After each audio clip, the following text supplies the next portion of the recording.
Hi everyone, and welcome to another video brought to you by Pocket Power, where I aim to empower busy parents to teach their kids about money before life teaches them the hard way, one simple, fun, bite-sized real-life lesson at a time. Today, I want to take you on a journey. We're going back almost 100 years, back to a time before TikTok and budgeting apps, to meet a man who changed the way millions of people think about money.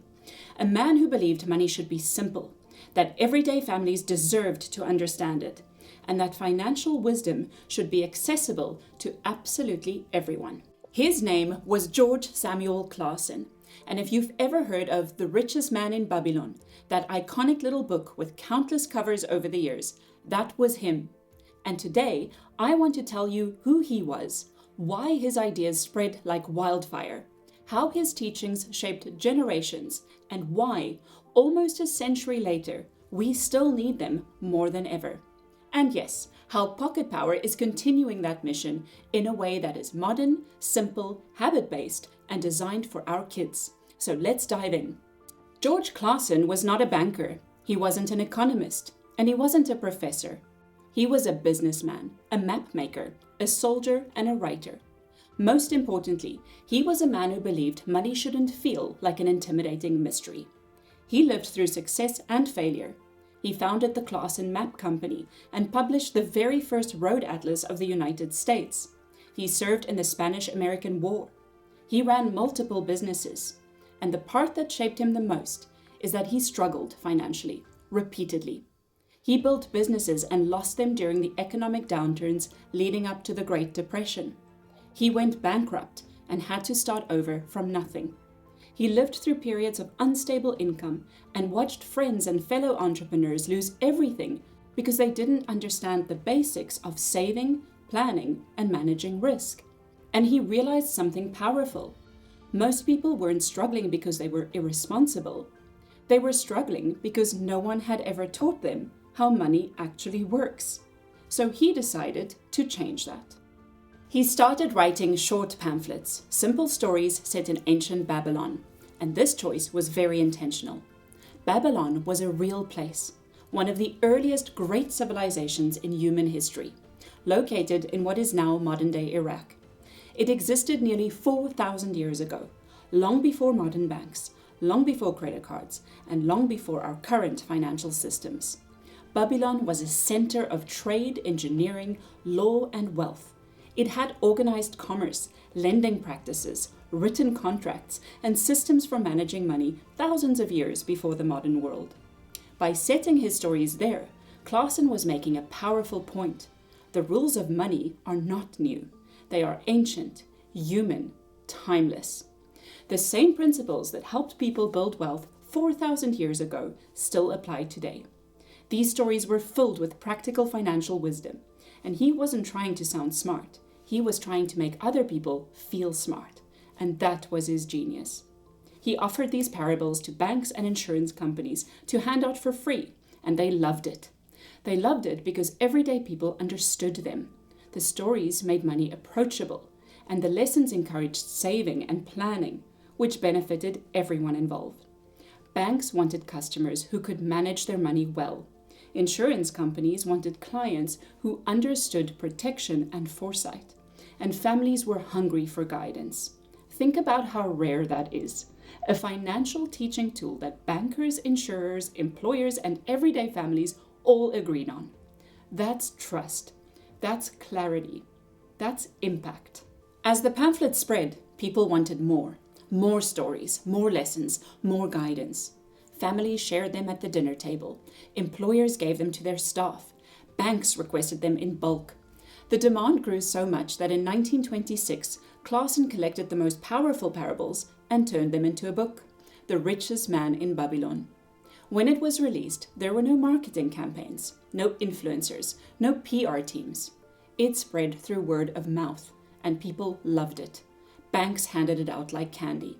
Insurance companies used it in training. Schools incorporated it in their lessons, and families passed it down through generations. And remember, this was the 1920s, before the Great Depression, before economic chaos. before millions of people realized just how important financial education truly was. Clason's book arrived at the perfect moment. It gave people a sense of control in a world that was about to become very uncertain. It made money feel simple, universal, practical, and doable. Since then, the book has sold millions of copies, been translated into dozens of languages, and has been recommended by financial advisors for nearly a century. Its lessons are timeless.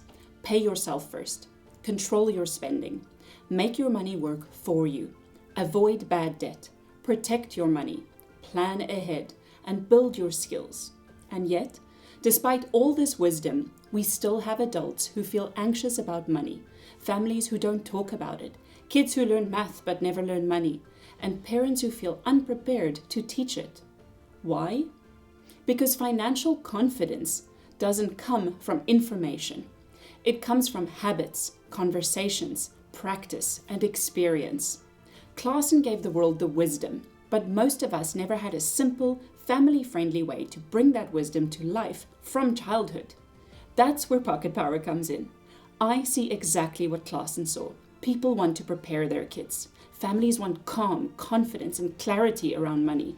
But they need something simple, consistent, and realistic. So I adopted and adapted a simple starting point that we now use in our home, the 4-jar weekly allowance and review system. 4 clear jars: save, spend, share, and spare. Kids earn a small amount of money each week and divide it into jars. Money suddenly has a destination, a job, and it becomes tangible. They see it, touch it, sort it, and understand it. You meet with them once a week for about 20 minutes. You look at what they did with what they got last week, what they enjoyed, what they regret, what surprised them.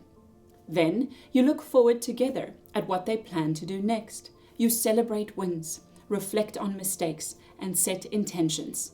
That's it. No lectures, no pressure, just practice. The save jar brings Clason's pay yourself first principle to life.